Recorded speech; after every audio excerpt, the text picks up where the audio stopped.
What's up, Penn Staters? And thanks for tuning into the Football Letter podcast. This week, we welcome volunteer leader Tara Bandy. Tara is a 2003 Penn State graduate and serves as communications chair for our Vermont chapter. Tara started at Penn State Altoona and graduated from Penn State University Park. Vermont is home to more than 1,100 Penn State alumni, nearly 200 Alumni Association members. We are going to learn all about how Tara and the chapter keep Penn Staters united in the Green Mountain State.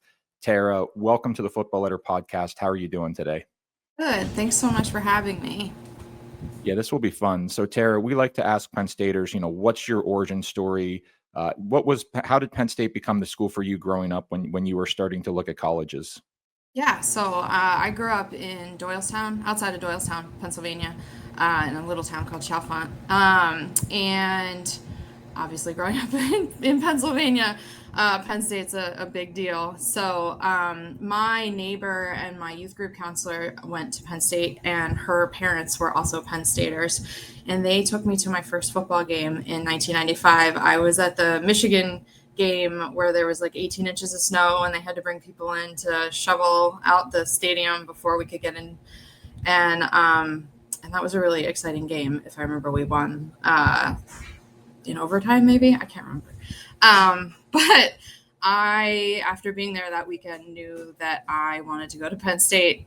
It was the only college I applied to. And I got into Altoona. So I went to Altoona for 2 years, and before moving up to State College. And that's where I finished my degree. How did starting at Altoona, a Penn State campus beyond University Park, how did that impact, your Penn State education and experience and maybe help get you started? Yeah, so I loved Altoona. I'm kind of looking back. I was very upset that I didn't get into State College right away. But it ended up being like the best thing that ever happened for me. I met all of my friends in Altoona. I joined a sorority at the time. It's a small campus, so it was sort of the thing to do. And I am still friends with those ladies to this day. We're actually going on a trip together next week to Maryland. And it really helped me figure out college life, leaving high school, moving away from my family, living in a dorm room, being on my own, and having smaller class sizes. I wasn't in those big auditorium type classrooms until I got to State College. And it just really helped me ground myself in my college experience. And I was super lucky to have a really good guidance counselor as well. And I changed my major a few times. I went as a education major, focusing on math, and then I switched to English, and then I ended up dropping education and doing English with a minor in technical writing. So thankfully, because I was in that smaller community, I was able to have some like really great conversations with people that helped me really develop like what my degree ended up being in the end, moving up to State College. Right. And that's what college is all about, right? Like finding your passion, learning things, having the opportunity to change your mind, try different paths. And so, right. 100%. So I didn't mean to skip over the Snow Bowl that you mentioned, the 1995 game against Michigan. That was the fake field goal. I'm very proud that I was there. I know, like we should have a whole like segment devoted to that. Joe Nastasi scoring on the touchdown, and it was, I guess being in that environment, what did you get the impressions of Penn State in terms of the camaraderie and the passion and just the energy of being on campus? How much of that really did impact your decision to attend Penn State? Yeah, I mean, I remember like all of us sitting in that stadium together, like in, all that snow. It was freezing too. It was very cold. And just the energy and the excitement. And I was young. I think I was only in 7th grade at the time. So I was still pretty far away from going to college at that point. Oh no, it's 1995. Sorry. I guess I was older than that. But still, like I wasn't really thinking about like college yet. But yeah, walking around. I remember we had to walk to the stadium because you couldn't. I think the roads were closed. Yeah. So it was definitely like a great first time experience. So why was it important for you to stay connected to Penn State as a Penn State grad? Why did you want to keep that connection going? Well, I think as Penn Staters, right, we all know like seeing each other out in the world. We always, if you see someone in a Penn State shirt or a hat, you say we are. Um, and when I moved to Vermont immediately after college, I definitely missed that relationship, that community that I had at Penn State with people who understood um, the the excitement of being a Penn Stater. And my roommate and I moved to Vermont together, which was super fun. And we're both still here. We both married Vermonters, and we both stayed here. And she actually found the Vermont chapter, and she was like, "Hey, I think this is a really good thing that you and I should be a part of, to keep our connection to Penn State going." So we did. We both joined the chapter, and she still participates. She's not on the board anymore, but I pretty much soon after joined the board. I eventually became the secretary. I was the vice president for several years, and I've taken a step back now just as communications chair, to raise my son. But yeah, I mean, just being able to get together with Penn Staters and support Penn State still, through fun and scholarships for the students, and the college fairs that we do. And I just love sharing my love for Penn State, and I want everyone to go to Penn State. So Tara mentioned her son Declan, who made an appearance before we started recording. He might make an appearance as we continue this conversation. So just as a heads up, Tara, wondering if you can maybe give our audience a heads up, or maybe just a quick overview of the Vermont chapter.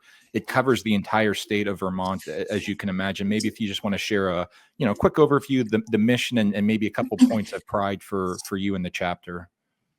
Yeah, so we cover the entire state, which is kind of hard. Vermont is the upside down version of New Hampshire, so it could take 3 to 4 hours to get from one side to the other.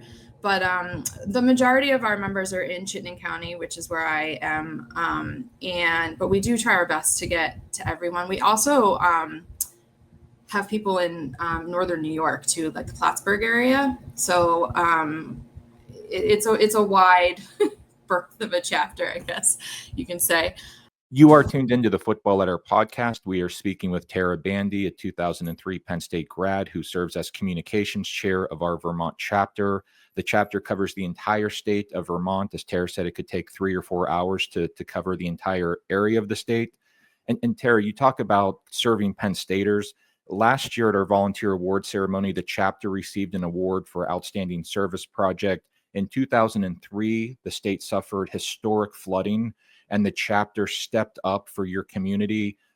You organized a flood cleanup day. I'm wondering, why was it important for the chapter to step up, and maybe just kind of walk our audience through, how hard your community was hit and the chapter's response to what happened? Yeah, so unfortunately, we flooded again yesterday. So that's 3 years in a row on July 10th that Vermont has had historic flooding. So last year, we were scheduled to have our picnic, and for this, we do our student send off picnic where we send our students off and wish them good luck for the year, and we present our student scholarship, which I'm sure we'll get into in a little bit. But we had to cancel it because the park that we were supposed to hold it in flooded, and we didn't feel right celebrating during a time where people had lost their homes and their everything. They lost everything. So we organized a flood cleanup day in Barry, Vermont, which was one of the harder hit areas for that year's flood. And a group of chapter members went down and helped clean the street. We have two board members who live in Barry, so that was sort of why we also chose to help their community, because they had some connections and knew where our help would be most needed. And yeah, so it's important for us. We don't only just help Penn Staters, right? We help our broader community as well. You are tuned into the Football Letter podcast. We're speaking with Tara Bandy. Tara is talking about how the chapter connects Penn Staters through the area, but also the chapter serves not only its local community, but the entire state, talking about the response to historic flooding in 2023. The chapter received a volunteer award last year for their response. The chapter was featured on the local television news and kind of really stepping up. Seeing the chapter respond in such a meaningful way, what was the personal significance for you, knowing that I'm a Penn Stater, I also live in Vermont, and you see these two, big parts of your life coming together for really something meaningful for your neighbors? It's super meaningful to be able to help Vermonters in need, and also, you know, with our Penn State pride, right? To just to show up and be there when they need us. Living in Vermont, there are more than 1,100 Penn State alumni, nearly 200 alumni association members. That is a strong community. It's also a little different, Tara, in that you're not, in a major metro area. How does that impact kind of the chapter's ability to contribute? And when you see the chapter, which might not have as many members as another chapter, step up and really have a meaningful contribution to the community, what does that tell you about the passion and the enthusiasm of the chapter members and their willingness to step up for their community? Yeah, so we are a very small chapter. Those numbers seem so big to me when you say them, because I do know my newsletter goes out to like 680 people. But the majority of us is a pretty small but mighty crew that gets together. So but we are so dedicated, the 30 or so of us that do get together. And yeah, and like we were talking about the flooding, like just being able to show up in a community and help where it's needed. And just, and as Vermonters in general, that's we are those people, not just Penn Staters. Vermonters are very, it's a small state. There's only 600,000 of us, right? So and when things like that happen, we come together and help each other.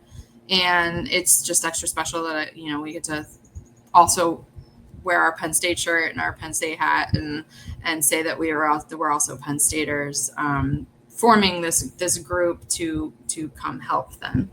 How does the chapter unite Penn Staters during the football season? Do you have chapter watch parties?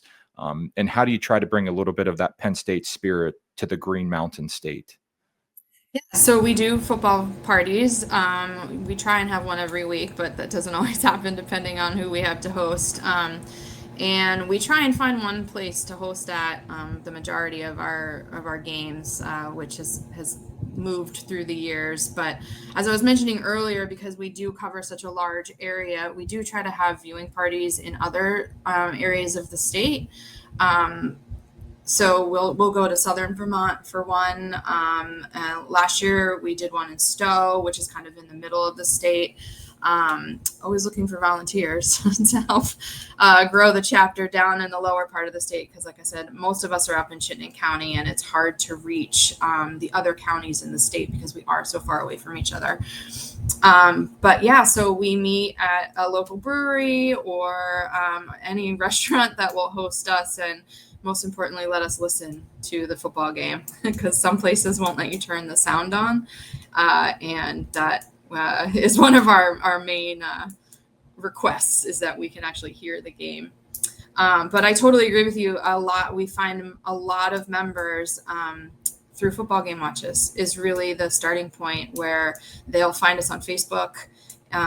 We have a lot of out-of-towners come to our football game watches as well. They'll be here on vacation, they'll be skiing or visiting family, and they'll Google Vermont, Penn State, and will come up on Facebook, and they will come to our watch parties as well. So it's fun to meet people from all over who are in Vermont and seek us out to watch the game together. We're throwing the home page up here on the screen. It's facebook.com/Penn State Vermont fans. So whether you're living in Vermont, you're going to visit there, or you're in Texas, North Carolina, Pennsylvania, give the chapter a follow on Facebook so you can stay updated on what they're doing. Tara, you're the communications chair. So as you mentioned, you send out the newsletter. What are some of the things that you include in the newsletter to keep Penn Staters updated on what the chapter is doing? So whatever our events are in the moment, so during football season, it's mostly just football viewing parties. I sort of mentioned earlier that we do a Christmas family. We donate Christmas presents to one family that we're given, so I keep people updated on that. We do the last few years we've been doing a maple sugaring event. One of our members lives down in Royalton, Vermont, and he has a sugaring operation. Him and his neighbor, so we got to do a big sugaring event. Oh gosh, what else do I wrote things down. We donate to Thon. We try and sponsor a Vermont student every year, and we've been lucky enough to have at least one every year recently who's been dancing or somehow in Thon, so we can donate directly to them and not just to overall Thon. It's nice to support an actual Vermont student. We've done skating with the lion. We had someone who had a lion costume, so we did an ice skating event and had one of our members dress up as the lion and skate with the lion. We do happy hours for networking. We try to cover a lot of different grounds. We're always struggling to get new younger members. So I'm one of the youngest members in the chapter right now, and I'm 46 this weekend. So it is definitely a struggle to get people out and involved in a small state, and that's okay. But we are always trying. Well, happy birthday, Tara. Oh, thank you. Yeah, we're talking with Tara here in the middle of July. We record these episodes in the summer and release them during the season. I think most of our audience knows that, so that's not a secret. And so shout out to happy birthday to Tara on Arts Fest weekend here in State College. My birthday is always Arts Fest weekend. All right, so now we know that for future reference. Arts Fest weekend, Tara Bandy's birthday. We got to update that on the calendar. The opportunity to stay connected to Penn State, Tara, specifically through an alumni chapter. What's the significance of that for you? Kind of like we talked about earlier, I am so proud to be a Penn Stater. I always have been since the day I walked onto campus. And even before that, going to that game in 1995, I knew I wanted to be a Penn Stater. And it's important for me to, as I get older, stay connected to, that part of my life was so important, and it really made me the person that I am today. And it's followed me through my life and becoming a member of the chapter very soon after I graduated, and staying connected and being able to go back to Penn State and march in the homecoming parade, or go to the alumni center and see all the good that the Alumni Association does in the world, right? We're the largest alumni association in the world. And just being able to continue to give back to my community locally and in a broader sense at Penn State is just always been very important to me. You are tuned into the Football Letter podcast. We're speaking with Tara Bandy. The opportunity and the ability to stay connected to the Alumni Association and to Penn State through our affiliate group network, our alumni chapters. So when you become a member of the Alumni Association, you also automatically become a member of every one of our affiliate groups. So if you're a member living in Pennsylvania and you're like Tara and you move to Vermont, you are automatically connected and a part of the Vermont chapter. Following up on that question about staying connected through an affiliate group, Tara, Alumni Association membership, you said when you moved to Vermont, you became a member of the chapter. Kind of building on that, why was it important for you to become a member of the Alumni Association? Where do you find value in that? Yeah, I think that's a good question, especially for people who are just graduating. I didn't become a member of the Alumni Association first. I became a member of my chapter first. And then, once you join the board, it's a requirement to join the Alumni Association. So that's really kind of what fueled my joining the overall Alumni Association. I think now they give the new graduates a free year, right? Which I don't know as if they did for us back then in 2003, which is such a great perk, right, of a graduate, is that you get to be a member for the first year for free, and you get the Penn Stater, and you get communications on how to stay involved, and I think that's so great. And then and then I became a member of the Alumni Association after I joined my chapter, which I think again goes back to me saying like I was more involved in my local community first before then giving back to my broader Penn State community after. Well, let me ask you this, Tara. When you moved to Vermont, I don't know how many people you knew, maybe not that many, I'm guessing. When knowing that you had a Penn State chapter in Vermont and finding that group, how did that help? I mean, that's a big move, moving to a new state. How did finding the Vermont chapter, help you acclimate to a new state and that transition, and maybe even, socially, professionally, personally? How did finding the Vermont chapter help you in those ways? It was great to just be able to communicate with people who understood, like where I had been, where I had just come from, and just in general, I just love hearing about other people's Penn State experiences, right? Because we can all have such different experiences at Penn State. Especially like me going to Altoona, a lot of people are like, "Oh, you went to a branch campus," like that. Some people don't know what that means. Some people just get to go straight to State College, and those relationships that I made joining the chapter. I've been in Vermont for 21 years now. 20 years ago, those people are still my friends to this day.